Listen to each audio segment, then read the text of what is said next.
Thiruvananthapuram Manacaud cooperative employees സഹകരണ സംഘത്തിലെ CPM CITU നേതാക്കളുടെ തട്ടിപ്പിൽ പ്രതിരോധത്തിലായി പാർട്ടി. സാലറി സർട്ടിഫിക്കറ്റുകളും വ്യാജരേഖകളും ചമച്ച് നേതാക്കൾ തട്ടിയെടുത്തത് കോടികളാണ്. അസിസ്റ്റന്റ് രജിസ്ട്രാറുടെ പരിശോധനയിൽ തെളിവുകൾ സഹിതം ക്രമക്കേട് കണ്ടെത്തിയിട്ടും CPM നേതൃത്വം ഇടപെട്ട് പൂഴ്ത്തിയെന്നാണ് ആരോപണം.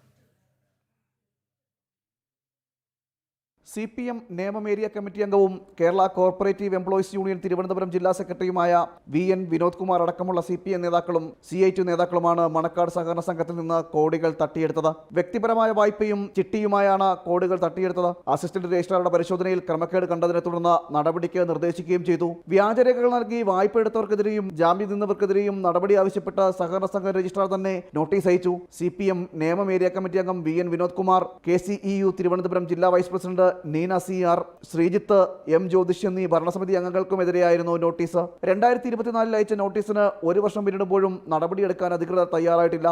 വായ്പ തട്ടിപ്പിന് പുറമെ ജോയിന്റ് രജിസ്ട്രാറുടെ അനുമതിയില്ലാതെ CPM ഭരിക്കുന്ന കല്ലിയൂർ സഹകരണ ബാങ്കിലേക്ക് 1.25 കോടി നിക്ഷേപം നടത്തി.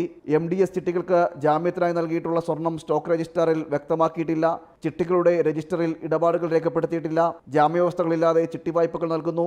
റിക്കവറിംഗ് ഡെപ്പോസിറ്റിന് രജിസ്റ്റർ ഇല്ല തുടങ്ങി ഗുരുതരമായിട്ടുള്ള കണ്ടെത്തലുകളാണ് ബാങ്കിനെതിരെ ഉണ്ടായത്. CPM ജില്ലാ നേതൃത്വത്തിന്റെ അറിവോടെയാണ് തട്ടിപ്പ് നടന്നത് എന്നാണ് ആക്ഷേപം.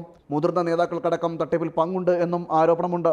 CPM നിയന്ത്രണത്തിലുള്ള തലസ്ഥാനത്ത് തന്നെ പ്രമുഖ സഹകരണ സംഘത്തിൽ നിന്നും കോടികളുടെ ക്രമക്കേട് കണ്ടെത്തിയിട്ടും നടപടിയെടുക്കാത്തതിന് കാരണം ജില്ലാ നേതൃത്വത്തിന്റെ അറിവോടെയാണ് തട്ടിപ്പ് നടത്തിയത് എന്നാണ് ആക്ഷേപം. ജനം, തിരുവനന്തപുരം.